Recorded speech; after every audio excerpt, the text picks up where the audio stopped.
Om Sadashiva Samarambam Shankaracharya Madhyamam Asmadacharya Paryantam Vande Guru Param Om. Namastê. Então, nós estamos de volta aqui no verso 22. O Arjuna, na verdade, este Lorde Supremo, né, este Nirguna Brahman, Satchitananda, tal qual a sua própria natureza, Arjuna, ele só pode ser alcançado através de um desejo intenso, ardente, uma devoção total, um desejo total por esta compreensão que é tão simples, mas ainda assim tão rara por causa do extrovertimento da mente humana. Saiba que todos os seres e o universo inteiro existem dentro do âmbito, aparentemente existe dentro do âmbito de Brahman, na sua própria natureza. E Brahman pervade e permeia tudo, é o substrato deste universo aparente, né?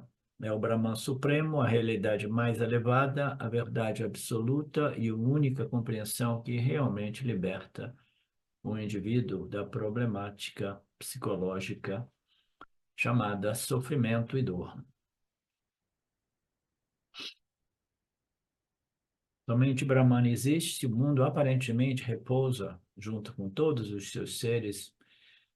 Essa é a ideia. A ideia é que Brahman não existe dentro da criação, mas a criação aparentemente é projetada e repousa dentro deste Brahman, do âmbito deste Brahman. Há uma outra passagem aqui de um outro texto no qual é dito, Stotram, já ouvi falar sobre esse texto, já me mandaram esse texto. Vinush, Vishnu, Ram, É Harash, Vishnu Charashirama. É os 1000 nomes de Vishnu. é, eu acho que eu recebi esse texto uma vez do Mauro para me dar uma olhada, acabei não vendo. Em inglês, né? Eu me curvo ao Senhor Vishnu, o preservador e sustentador deste universo, que é pacífico, que se reclina no grande leito da serpente, bababá, no umbigo do lótus, o Ser Supremo, onipresente, é o Senhor de todos os deuses. Isso é possível através da contemplação e devoção, né? Saudações a este Senhor que remove o medo da existência mundana. Então, o medo, né? A problemática humana é sempre derivada de desejo e medo, né? Então, esse medo da existência é a problemática do homem, né? O mundo, ele aparece como algo hostil, né? Hostil no sentido de que muitas dificuldades e adversidades se apresentam diante de mim e eu estou sempre tentando né, manipular e controlar o meu campo de experiência, porque eu tenho medo de simplesmente lidar com a vida assim como ela se apresenta, independentemente dos prazeres e dores, né? Então, medo é um apontamento bacana para que possamos compreender mais claramente a problemática do samsara. O Yanni é aquele que não tem medo do dia de amanhã, ele aceita tudo que ocorre dentro do âmbito desta ordem aparente, né? O parabada individual e coletivo, ele chega e não afeta a mente do Yanni, por quê? Porque o Yanni compreendeu a natureza deste Lorde superior, desse Lorde supremo, né? Desse supremo Brahman como sua própria natureza.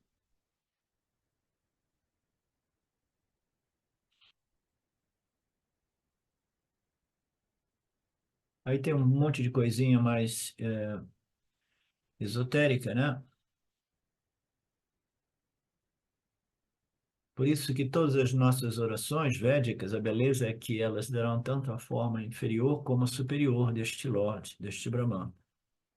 Você vai escolher o nível do Brahman que você fará, né, que você, para quem você né, oferece a sua oração. Você pode ver o espaço como Deus, mas se você não consegue conceber o espaço como Deus, você pode ficar dentro do espaço, essas coisas todas. Então, nessas orações védicas, tanto eles dão a opção tanto de Saguna como de Nirguna Brahman, elas aparecem nessas preces, né, nesses mantras que invocam, né, o Criador, né? Todos os seres descansam nesta natureza nirguna de Brahman, nessa consciência que permeia tudo.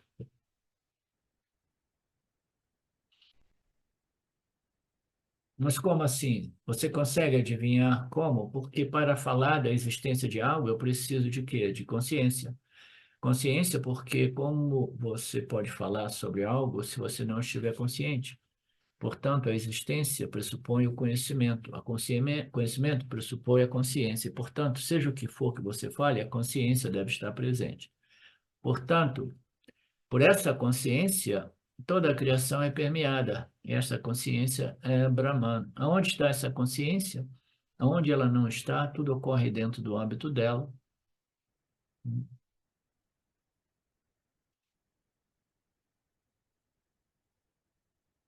É a minha natureza intrínseca, sem a qual eu não posso nem mesmo falar sobre essa consciência e onde encontrá-la.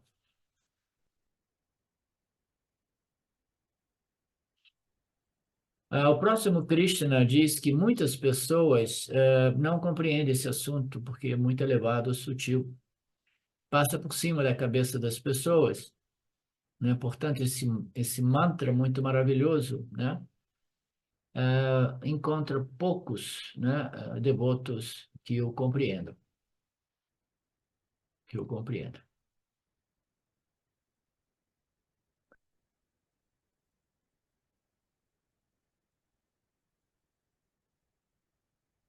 E aqui o Swami fala que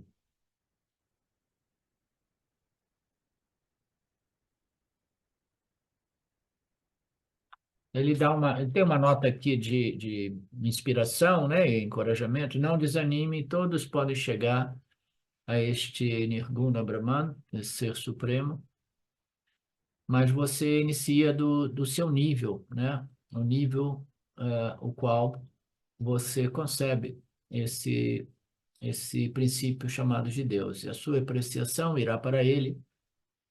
E se você tiver um desejo sincero e forte, esse desejo irá não somente crescer, mas irá se refinar, sutilizar, né?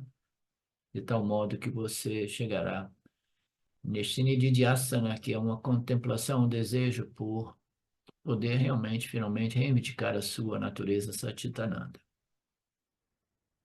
Para isso, nós precisamos de um desejo ardente, uma devoção total, como colocada neste verso final.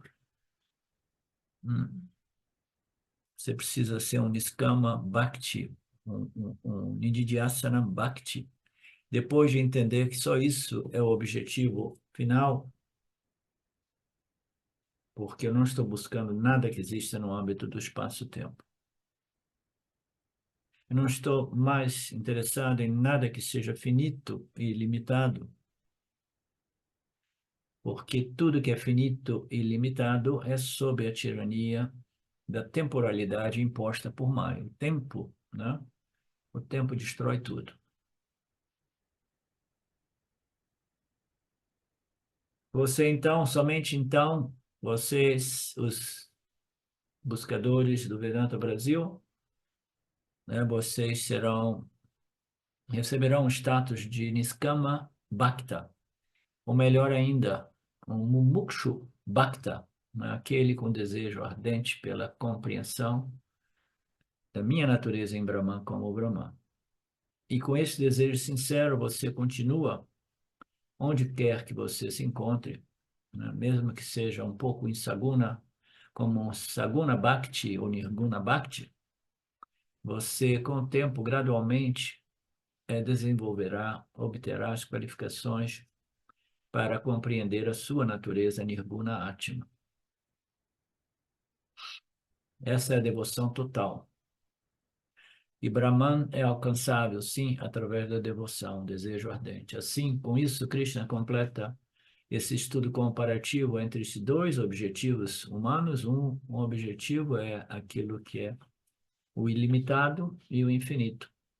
E os outros, o outro tipo de objetivo é infinito, né? Em, em suas diversidades, né? De objetos, né? São todos eles finitos e limitados, enquanto que a sua natureza nirguna é um sem nada além, a única realidade é o desejo por aquilo que é não dual, portanto, é sua natureza Ananda. Uma pessoa sábia, ela escolheria a busca por Nirguna Brahman, ela jamais estaria presa no mundo dos objetos e aí, gradualmente ela até mesmo ela deixaria o formato triangular, né? E ela não permaneceria por muito mais tempo presa em Saguna Ishvara, Saguna Brahman, né? Mas tudo isso é parte deste processo, como nós do Vedanta Brasil compreendemos muito bem. O próximo arquivo tem essa introdução, que Krishna está apresentando essa comparação entre a busca pelo infinito e a busca pelos objetos finitos, somente o desejo ardente pelo infinito Brahman, o ilimitado Brahman, que é Satchitananda, irá liberar o indivíduo da problemática de ir e vir através de todos os níveis mentais, né, de estados mentais experimentados pelo jiva humano. Nós sabemos que existem os objetivos, a busca por Dharma, Artha, Kama, Moksha, né? O melhoramento pessoal, a segurança, os desejos por satisfação sensorial, entretenimento e o desejo pelo autoconhecimento, como a Marilete perguntou, né? Como é esse desejo, né? E como é que a gente se livra desse desejo? Não, ele se apaga por si mesmo. Então, esta foi a conclusão entre dois objetivos humanos.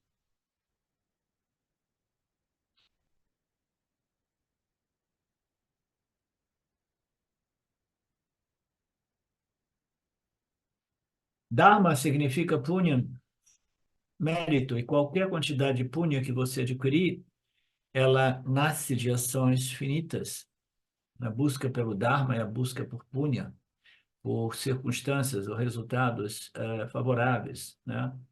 Eu quero ser favorecido pelo Criador e eu, por isso, observo o Dharma e coloco ações sempre positivas, dhámicas, satívicas, etc. Mas com o objetivo de obter o quê? Punha, punha espiritual, mérito espiritual. Qualquer quantidade de punha espiritual que você adquirir, ele nasce de ações finitas e irá produzir punha, sim, irá produzir nascimentos superiores, mas ainda assim esses são resultados finitos. Portanto, o punha espiritual também é finito, é um dharma finito, né? Da mesma forma, qualquer quantidade de riqueza, né, numa analogia mais grosseira, que você adquirir será finita. O resultado da ação é tal qual o acúmulo da riqueza, do dinheiro no banco, que é sempre finito.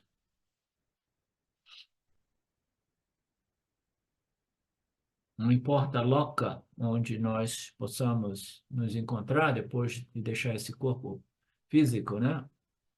Até mesmo na loca do poderoso Brahmaji, ali o punho espiritual, né, se manifesta com prazeres celestiais, mas aquilo também é finito. Eles podem durar pode ter uma duração de existência muito longa, mas mesmo assim a duração longa é finita. É um céu, né, mas é um céu finito. O tempo é relativo, segundo a astronomia, até mesmo o nosso Sol um dia morrerá, explodirá, mas ainda bem que eles dizem que é uma questão de muitos, muitos milhões de anos, talvez, né? Ou bilhões, não sei, bilhões de anos. Então, tudo bem, a gente acredita que o Sol é eterno, por quê? Ah, milhões de anos? Ixi, nossa, eu só consigo viver aqueles 100 aninhos no máximo, né? Então, milhões de anos é algo que, para mim, é eternidade. Mas, ainda assim, são escalas de tempo distintas, porém, todas elas com fim, finitas.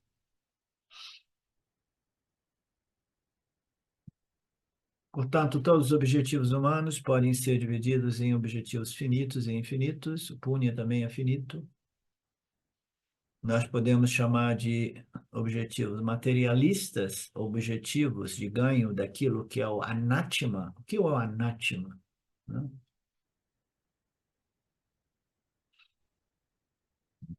Numa outra linguagem, eu tenho objetivos de ganho, buscas pelo Atma e buscas pelo anátema, né? Vocês são familiarizados com esse termo? Sim, né?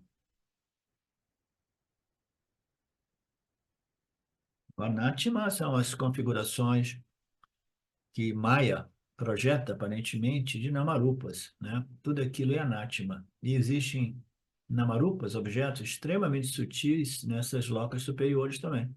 É tudo materialismo sutil, materialismo espiritual, né? Às vezes eu chamo de samsara espiritual.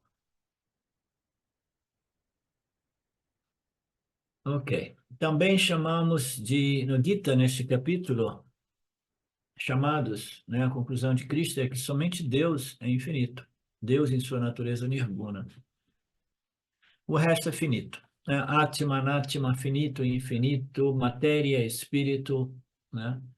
Uma pessoa sábia não aceita essa ignorância que o apega ao anátema, ao mundo dos objetos de experiência finitos. Uma pessoa inteligente, ela simplesmente, ela gradualmente, mas certamente, ela vai desconectando deste mundo de objetos de desejos finitos e conectando as suas energias, a sua mente, seu intelecto, na contemplação, nesse processo vedântico que estabelece um indivíduo, né, bem resolvido em sua natureza ilimitada e infinito. Jamais eu devo aceitar, né, levemente o meu apego a esses objetos finitos, né? Uma pessoa sábia deve buscar esse objetivo infinito e, portanto, você precisa escolher e o Deus como seu objetivo, mesmo que o Deus no início seja um Saguna Deus, sabendo que ele é simplesmente uma ponte, né, uma plataforma intermediária. Este é o conselho dos ensinamentos de Krishna no Gita. Para esclarecer esse ponto, ele vai discutir isso detalhadamente até o verso que nós vimos. Isso aqui é um resuminho dele, né, para concluir a última passagem desse capítulo 8. Nós vimos que as locas, né, são concessões à ignorância, né, devido a essa ignorância humana. Nós acreditamos que tudo deve existir dentro do âmbito do espaço e do tempo. Isso é verdade. No mundo da ciência objetiva, tudo existe no âmbito do espaço e do tempo. Quando a gente se move para a espiritualidade mais material, também existe dentro do espaço e do tempo. Tudo mítya, né? Essas viagens interdimensionais, locas, etc., e tudo dentro do espaço e do tempo. Mas nós sabemos que o destino final é um Deus que não existe dentro do âmbito do espaço e do tempo. Nós teremos que remover essa ideia de localização de Deus, porque Deus não se localiza dentro da miragem, a miragem se localiza dentro de Deus. Se Deus estivesse contido no contexto, né, do espaço-tempo projetado por o Maheshwara, esse Deus seria também sujeito à temporalidade, portanto, seria um Deus limitado e finito. Limitado por quê? Pelo espaço e pelo tempo. Portanto, em última análise, Deus deve ser entendido como algo que não possui nenhuma limitação imposta pelo espaço e tempo.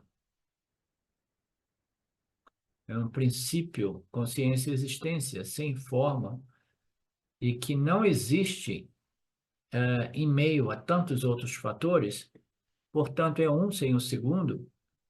Toda essa infinidade de objetos e fatores são projeções que ocorrem dentro do âmbito deste Deus, deste Nirguna Brahman, que é totalmente fora do tempo e do espaço. O tempo e o espaço é uma projeçãozinha insignificante, que existe no âmbito daquilo que nós somos, Satitananda, consciência e existência de natureza não dual.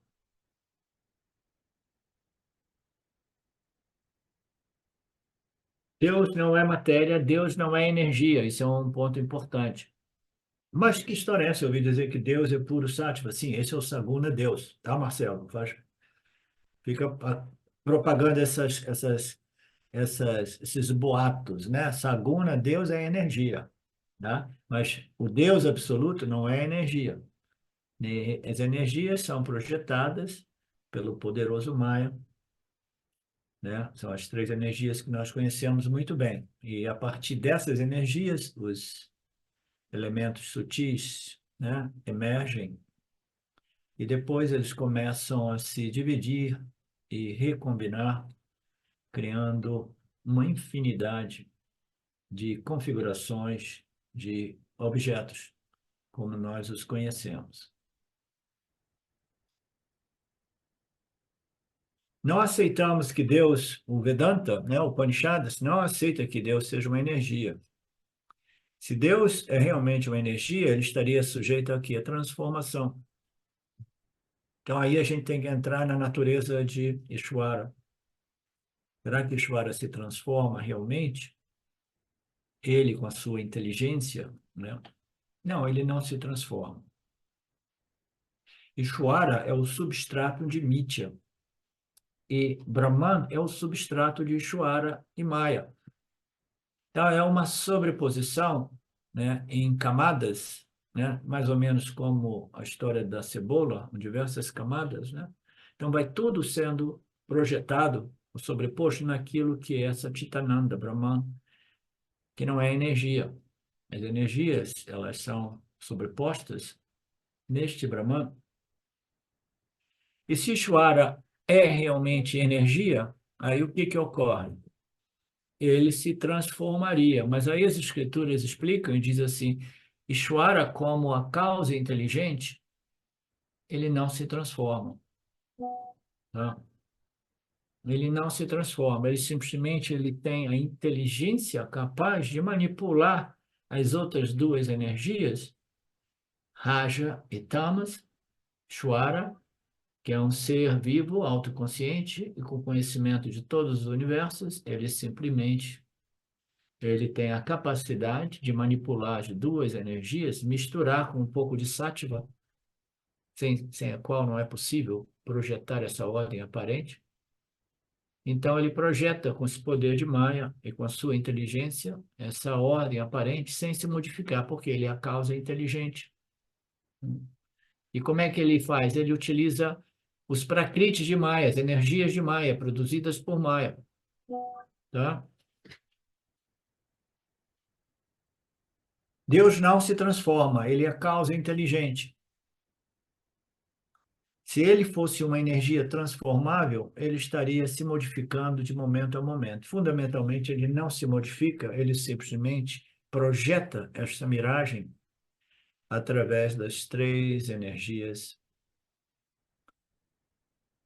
Deus não é um Deus que transforma o mundo em matéria de tal modo que ele se torna matéria. Não. Ele aparece como substrato do mundo físico material, mas ele permanece intacto como a causa inteligente, aquele que sabe manipular as três energias, as duas, né? Porque o Sattva é sempre o pano de fundo, né? Se Deus também é uma forma de energia, isso virá com o tempo. A transformação significa tempo. Então, Deus seria sujeito à temporalidade. E a curiosidade é que Saguna Brahman puro Sattva-guna, também, embora ele não se transforme propriamente dito, ele também é sujeito à temporalidade.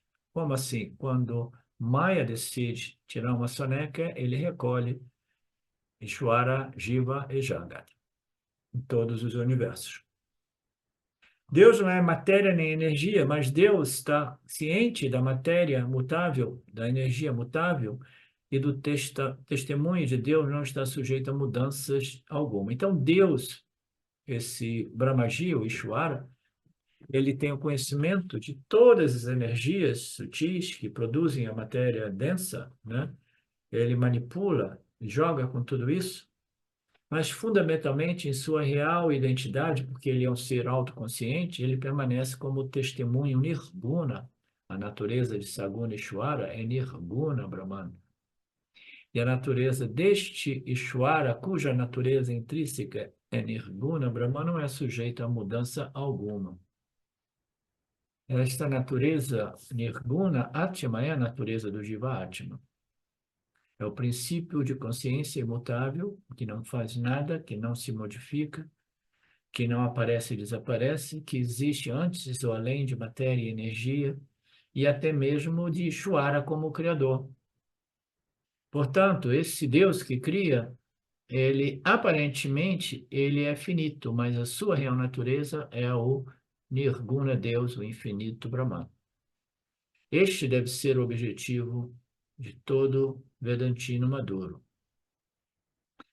No verso 23, ó Arjuna, eu falarei sobre aqueles caminhos partindo por qual os yogis alcançam o mundo do não retorno e o mundo do retorno. Agora, a coisa vai ficando mais esotérica ainda.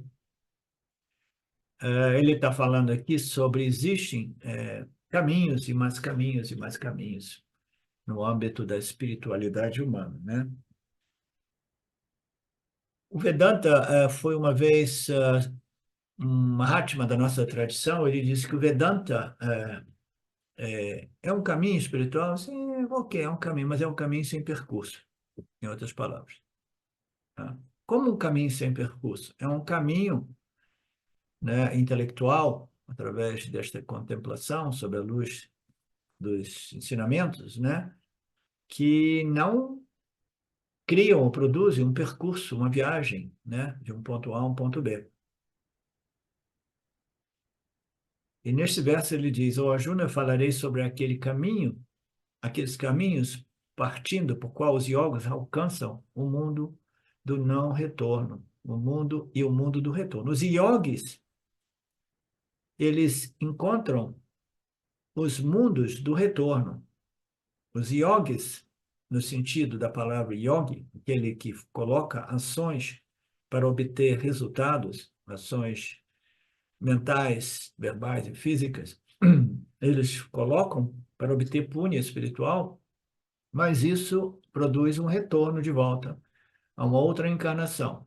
Mas existem os outros yogis, que ele também vai falar, que são os Jnana Yogis, né? O Nididhyasana Yogis.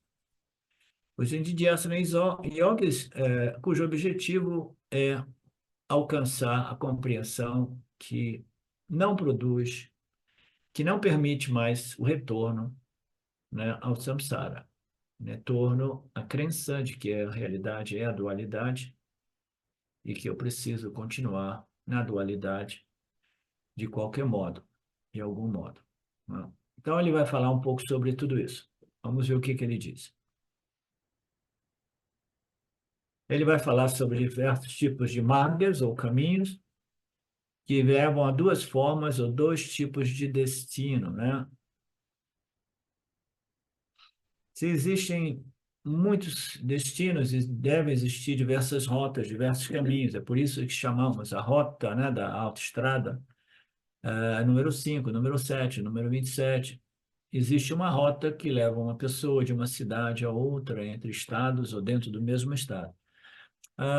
Existem dois caminhos que guiam o objetivo final. Tem essa passagem aqui no Sadhya Advaitam. Neste caso, há dois caminhos. Quais são esses dois caminhos? Krishna quer falar sobre esses dois caminhos. E uma vez que você fala sobre dois tipos de caminhos, nós temos duas destinações, tá? Então, antes ele estava falando sobre o quê? Existem duas buscas, dois destinos. Agora ele vai falar sobre os caminhos que nos conduzem a essas duas destinações, né? Eu já antecipei dizendo que o caminho do Vedanta, dos Upanishads, é um caminho sem percurso. Então, é um caminho simplesmente que nos permite remover os mal-entendidos, né? Os equívocos a respeito da natureza da realidade. Então, o próximo tópico será de dois temas para dois tipos de viajantes, que farão dois tipos de caminhos para chegar a dois tipos de destino. Portanto, são dois viajantes com duas rotas, dois destinos. O que deveria ser dito, duas rotas e dois viajantes, esse será o tópico do restante deste capítulo 8.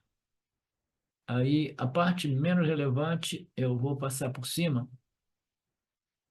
porque ela não somente é irrelevante, mas eu não estou familiarizado com a quantidade de conceitos esotéricos aqui presentes e das palavras sânscritas também. Só dois caminhos. Aqueles caminhos partindo por qual os buscadores alcançam, então, significa viajar em caminhos diferentes.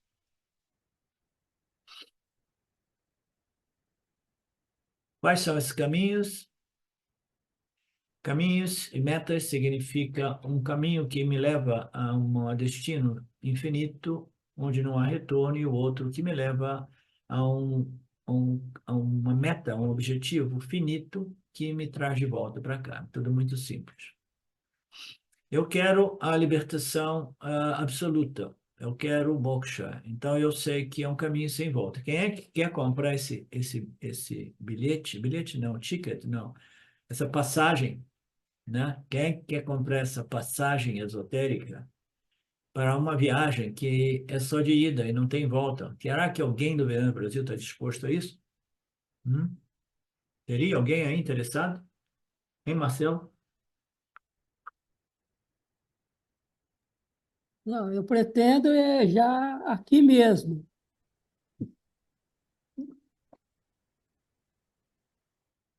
Gente, nunca sabe, né, o nascimento de amanhã. Então é melhor a gente resolver esse problema agora.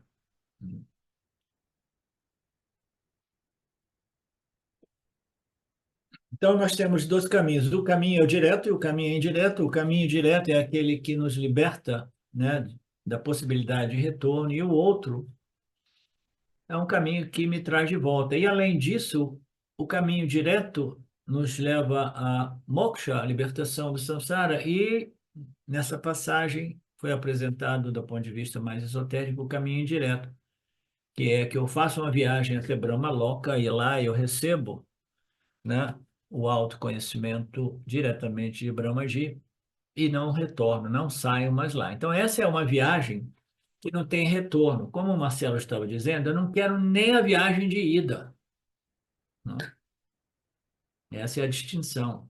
O Vedantino Madura, ele não quer nem esperar para viajar para uma loca superior, para ter experiências divinas e celestiais, para encerrar o processo do samsara e não precisar voltar em outras ordens de dualidade, né? O Marcelo falou, não, eu quero resolver esse problema nesta vida, nesta encarnação, porque eu não quero nem ir lá conhecer o Brahmaji. Com, com todo respeito, né, Marcelo? Com todo respeito, Brahmaji, né?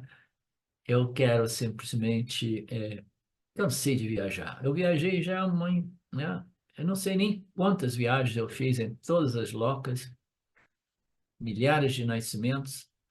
Antes de nascer como ser humano, eu nascia como todos os outros tipos, né, de insetos e animais. Já deu, né? Então, esse é o conceito, Krama Mukti, Jiva Mukti, ou simplesmente esse Punya Karma que me leva numa loca e me traz de volta aqui, leva numa loca e me traz de volta aqui, né? Uma meta que me dá um bilhete de retorno, eu vou e volto, é uma passagem de ida e volta. porque não existe loca na qual você possa permanecer permanentemente, porque qualquer dualidade significa experiência e qualquer experiência tem um início, meio e um fim. A experiência de uma loca celestial, ela é impermanente, portanto, limitada pelo tempo. Quando a gente vai fazer uma viagem, né, umas férias, pergunta assim, quando é que você vai voltar? Ah, você vai para os Estados Unidos? Então ele vai te dar um visto de um mês. Você sabe que você tem que retornar em um mês, né? Do mesmo modo, você vai para essas locas celestiais finitas, né, ilimitadas pelo tempo, e lá também você já vai com o seu bilhete, a sua passagem de volta.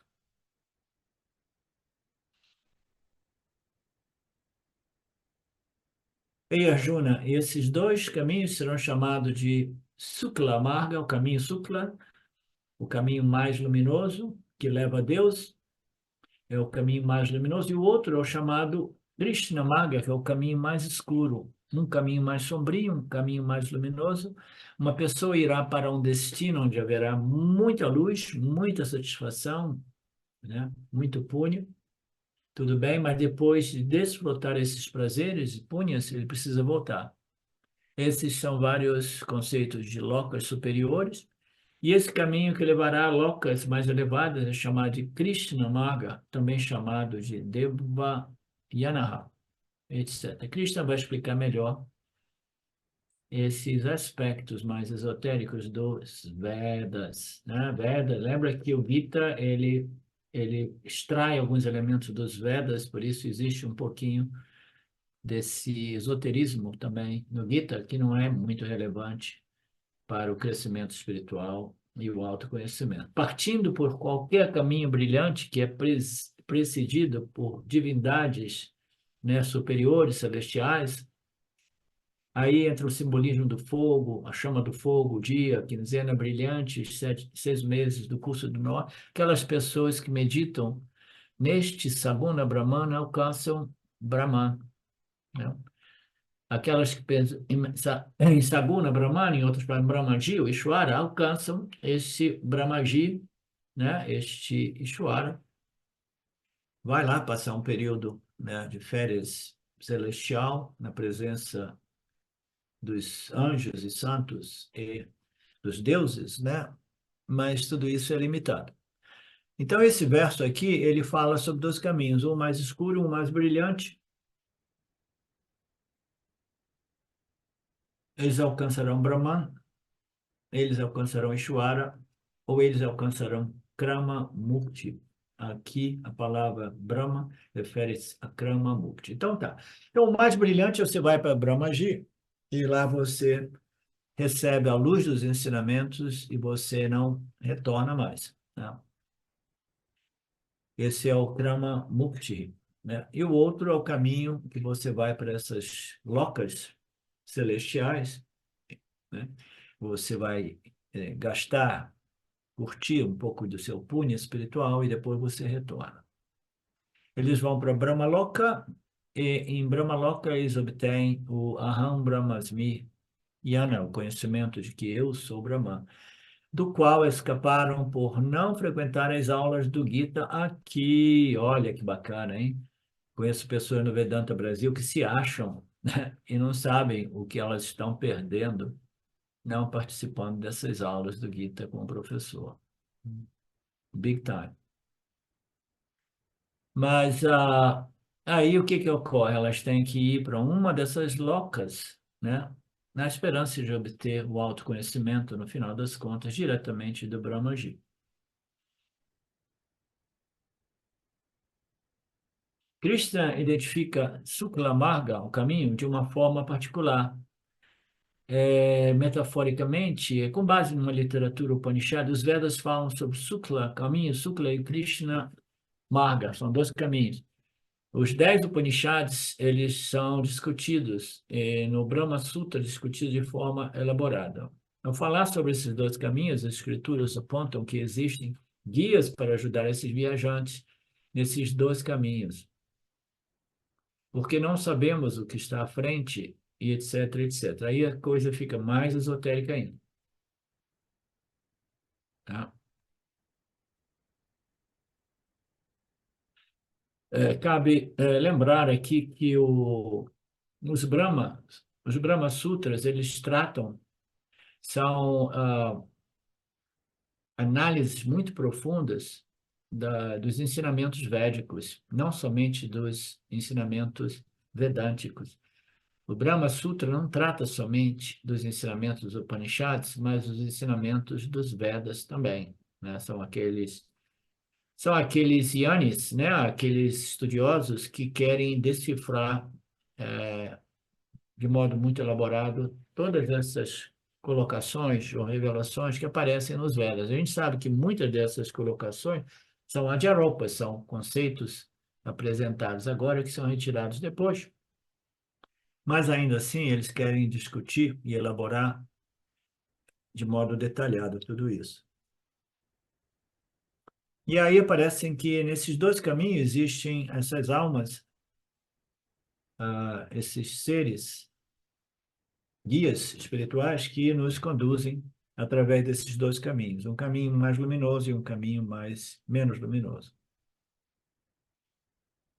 São devatas, são divindades que servem somente para isso. E não só isso, eles serão bem-vindos, eles guiam até uma determinada distância e depois passa a alma individual para uma outra pessoa que entra na outra dimensão superior, como se fosse uma turnê europeia, que a pessoa te leva até a divisa, né? Aí depois ela passa para o outro guia turístico, e aí ele leva você, quando chega na outra fronteira, ele passa você para o outro, né? Mais ou menos esse é o conceito. Os devatas guiam esses buscadores até eles chegarem numa loca superior ou até mesmo chegarem a Brahma Loka. Aqui o Swami diz, é o guia turístico celestial, são guias turísticos celestial, e eles são simbolizados aqui através desses, né, seis, né? 5 devatas, são divindades simbolizadas por essas coisas, espaço, isso e aquilo. Eu nem gosto de entrar no âmbito tentar compreender todo esse simbolismo do fogo, isso e aquilo. Para quem gosta, tá aí. Mas isso não é relevante no que tange o autoinvestigação e o autoconhecimento. Da mesma forma, Sukla refere-se a Sukla Paksha Devata, a divindade presidente de Shukla, a quinzena brilhante. Da mesma forma, o Sol, quando o Sol se dirige para o norte, como até o Sol se move para o leste, você sabe que é uma mudança, por isso chamamos consiste em 6 meses, tá? Então tem sempre uma lógica bacana por trás de tudo isso, que eu nunca me interessei e não tenho interesse. As leis da natureza, que são desenhadas inteligentemente, né? Nós temos deuses responsáveis pela gravidade, a lei da gravidade, e outras leis, etc, etc.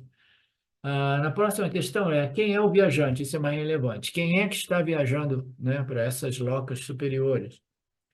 Quem é que vai me dar esse bilhete, esse bilhete de viagem? Se você perguntar, os Upanishads dizem que apenas pessoas especiais terão direito a esta viagem por essa rota. E quem são eles? São os Brahma-Vidu Yanaha. São o quê? São aqueles que têm muito conhecimento espiritual. Eles conhecem a natureza de Brahman colorida pelos gunas, Saguna Brahman. Aqueles que meditam em Ishvara com atributos, com forma, eles desenvolvem punha espiritual que lhes concedem esse bilhete de ir e volta para uma dessas locas. Realizam rituais, não receberão engano. O que significa que aquelas pessoas que apenas realizam rituais religiosos, pujas, né, não recebem esse ingresso para a loca de Brahmaji. Eles vão a locas inferiores. eles são conduzidos por uma outra rota, né?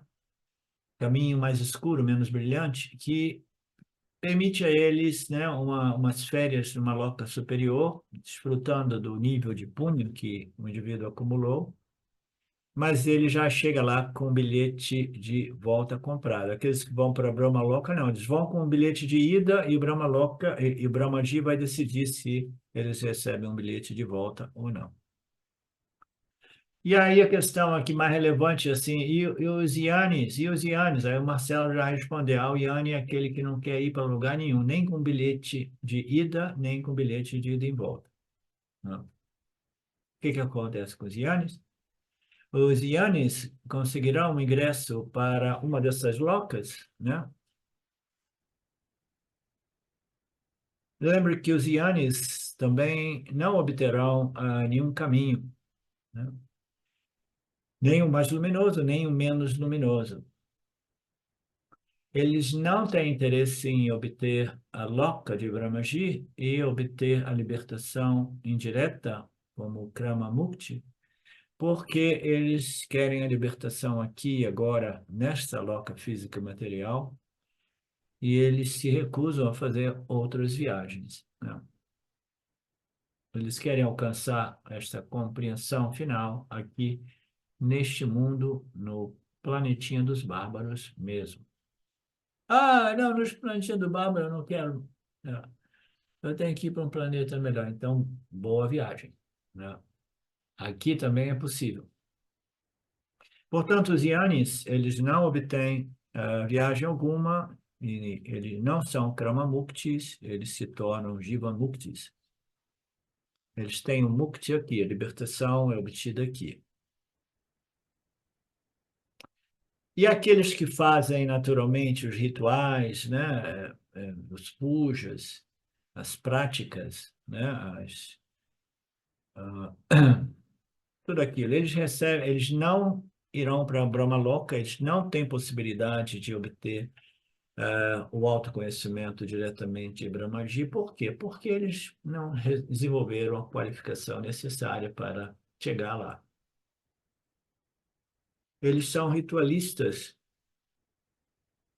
eles gostam de invocar Deus para ganhos pessoais, são pessoas que fazem coisas para desfrutar de favorecimentos dessas deidades ou divindades.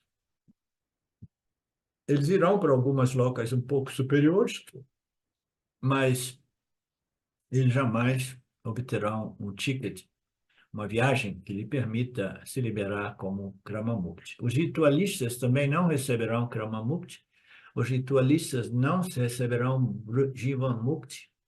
Então, os ritualistas, os indivíduos que fazem yoga ritualística, cerimonial, né, etc., né, eles permanecem no samsara, eles não se libertam, né, eles simplesmente estão presos, voltando de novo, para essa ordem aqui. Esses são os caminhos mais escuros.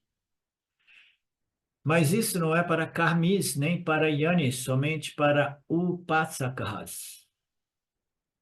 Então, essas viagens para essas logas superiores, elas não ocorrem nem para os yanis, nem para os sansaris totalmente karmis, mas sim para os devotos de Saguna e Shwara ainda presos nas práticas ritualistas, né, dualistas, cerimoniais, pujas, etc. Portanto, Brahma, Vidaha, observe com muito cuidado, Saguna e Shwara, o Pasaka, não Brahma Yanis. Assim temos a rota e também o viajante. Qual é o percurso? O caminho brilhante. Quem é o viajante? Aquele devoto de Saguna e Shwara.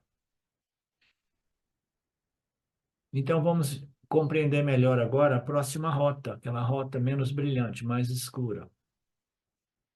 Partindo por aquele outro caminho do samsara e do karmi, mais escuro, que é precedido pelas divindades da fumaça, da noite, daqui, né, todo simbolismo, né? Dos meses do inverno, o yogi alcança a luz lunar dos céus e retorna, né? Então, ele vai para umas locas aí superiores, ele alcança uma luz que simbolicamente não é uma luz muito luminosa, é como se fosse uma luz do lunar, tá? E retorna.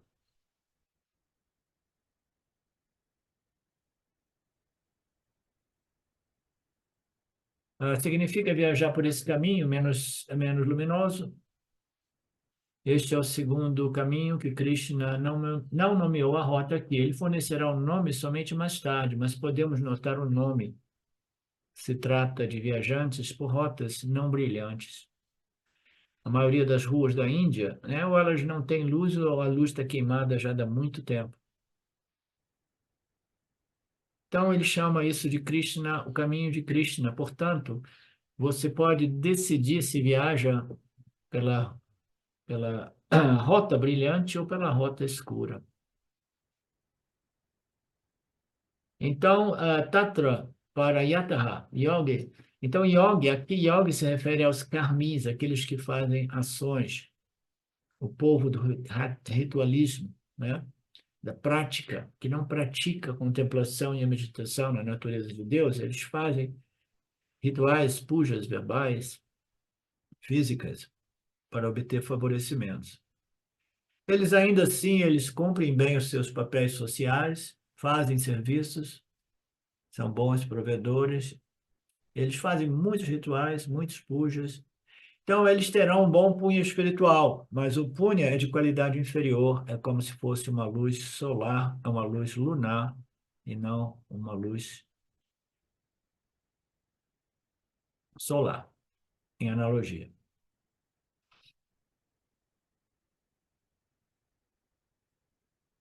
A sadhana, meditação, upasana ou nididhyasana são práticas muito mais elevadas do que os ritualismos, né, verbais e físicos, que a maioria das pessoas religiosas dentro da religião hindu ou védica, né, fazem, né? Então, uma sadhana física ou verbal naturalmente é inferior a uma sadhana mental. E uma sadhana mental, ela pode ser repetição mântrica mental, que é inferior a uma sadhana de contemplação sobre a luz dos ensinamentos do Karma, Dharma e o Jnana Yoga. A sadhana física, você pode fazer puja muito rápido. Sadhana fisicamente rápida, é fácil. Qualquer pessoa pode fazer uma sadhana física. São os ritualistas que vão lá, dão aquelas voltinhas assim, pensando em outras coisas, muitas vezes, na esperança de obter um punya. Esses são caminhos menos luminosos. É o caminho lunar dos céus. Eles alcançam, sim, um Svarga Loka, um paraíso celestial, também conhecido como Chandra Loka, que é inferior a Brahma Loka ou a outros lokas superiores também. Devo ter contado a você também, acima de Bu Loka, a Loka superior deveria ser Bhuva Loka, Mahaloka, etc, etc. As lokas intermediárias entre as lokas superiores a essa loka aqui e Brahma Loka existem 6 lokas intermediárias. Brahma Loka é a mais elevada, através do qual o Pasaka obterá a libertação diretamente do Brahmaji. Eu digo que nada disso é realmente muito relevante, mas eu não estou aqui a dizer que isso não existe, que seja simplesmente um conceito, né, místico, esotérico, né, que não contém nenhuma substância de realidade. Ninguém sabe, né? Ninguém sabe. Talvez seja possível, Brahmaloka, obter o autoconhecimento lá. Então, seria uma loca totalmente diferente das outras locas celestiais. Nas outras locas, você vai curtir Punya. E no Brahmaloka, você chegou no Punya mais elevado, que é o desejo pelo conhecimento. Então, talvez exista uma loca na qual a alma individual aparece lá e ela quer o conhecimento, ela não quer nenhuma experiência celestial. Tá? Ninguém sabe. Tudo é possível dentro do âmbito de Mithya e Brahmaloka também é Mithya. Tá? Brahmaloka é a loka mitya mais elevada, através do qual o Upasaka obterá a libertação indireta ou gradual como um Kramamukti. Os outros ritualistas, aqueles que praticam a yoga da ação e seus resultados, se encontrarão em lokas inferiores, e aí existem aquelas lokas que foram descritas aqui em cima. Aí o Swami diz assim, para chegar nessas logas intermediárias, que não sei ainda bem por que eles se referem como Krishna, Marga, caminhos de Krishna, também é precedido por devatas, deuses, que conduzem essas almas nessas locas superiores, né? A lista é dada. Não pergunte, como você sabe de tudo isso, Swamiji? A gente não consegue ver, saber nada disso. Aí ele diz assim, ó, não me pergunte, eu também não vi, eu também não sei, mas está escrito nos Vedas e eu confio nos Vedas. Essa é a colocação do Swamiji. O Veda, para mim, não mente, muito embora muitas dessas coisas não possam ser validadas pela experiência humana, mas ainda assim eu desenvolvi confiança nos Vedas. Quais são esses deuses? Aí ele começa a falar sobre os deuses. Deus fumaça, né? São diferentes dos outros deuses, porque aqui existe menos luz, né? Então, mais simbolismo ali. E ele fala aqui, nós estou dando 4 exemplos desses devatas, dos caminhos menos luminosos. No Chandogya Upanishad e no Bradaranyaka Upanishad existe uma lista muito intensa, muito extensa, de muitos desses devatas que conduzem as almas para essas locas celestiais intermediárias. Por que elas são chamadas de caminho sombrio? Isso talvez seja interessante. Não deveria ser um caminho brilhante também? Sim, é menos brilhante, porque tem um pouco de sombra. Mas as pessoas não estão felizes lá, não são céus diferentes, né? Por que se chama de caminho para esses céus, né? Caminhos menos brilhantes ou mais escuros? Krishna diz que a razão é Prapya Nivartate. A má notícia é que ele irá desfrutar. Tudo bem, existe uma loca no qual eu encontrarei os deuses e os anjos, né? E ali existe um grande desfrute de prúnia espiritual, mas existe um defeito intrínseco em tudo isso, é que tão logo eu esgote o meu punha, eu tenho que descer rapidamente, tornando-me mais uma vez um outro jiva miserável, né? Então, talvez por isso seja dito como o caminho menos brilhante. Porque aqui nosso corpo está muito acostumado com a dor e a miséria, mas imagina depois, quando você faz uma viagem dessa para uma dessas locas celestiais intermediárias, sabendo que é uma viagem de ida e volta, e lá você se encontra numa situação de desfrute perfeito, maravilhoso, né? Você chega aqui, tem que lidar com mosquito de novo, com um monte de adversidades que nós vivemos aqui, né? Você vai dizer, ah, não, eu quero voltar para o céu, né? Não quero descer aqui, né? A gente ouve essas pessoas que têm essas experiências, né? Eu não sou interessado em nada disso, mas eu tive uma experiência interessante com uma pessoa lá na Itália que se dizia capaz de contatar as almas que deixaram o corpo. A minha mãe havia deixado o corpo e depois de muitos anos eu fiquei sabendo desta pessoa. O marido dela morreu e o marido começou a aparecer para ela e passar mensagens para elas, né? E aí ele começou a servir de intermediário entre a mulher dele, que ficou, ele que foi, e as amigas dessa e amigos conhecidos dessa mulher. E eu fui aparecer lá também. Eu acabei entrando em contato com a alma desencarnada da minha mãe. E foi uma experiência bacana porque aquela senhora que nunca tinha me visto começou a falar das coisas mais íntimas no âmbito do meu relacionamento com a minha mãe e da minha vida, né?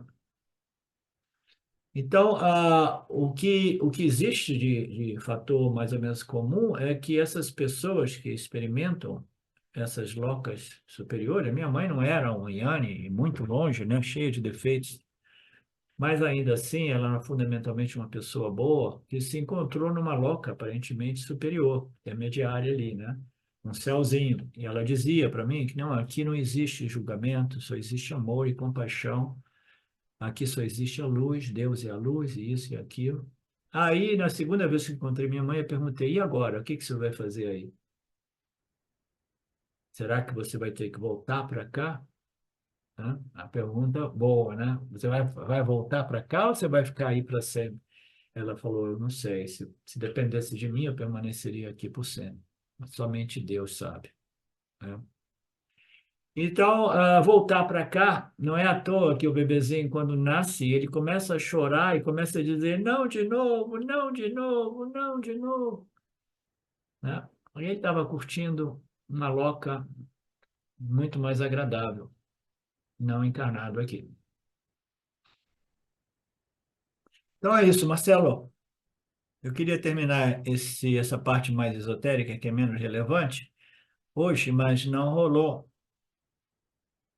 A gente termina semana que vem, né?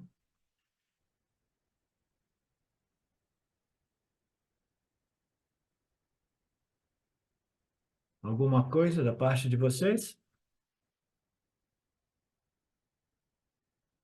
Om Purnamada Purnamidam Purnamudachyate Purnasya Purnamadaya Purnameva Vashishyate Om Shanti Shanti Shanti Om Namaste.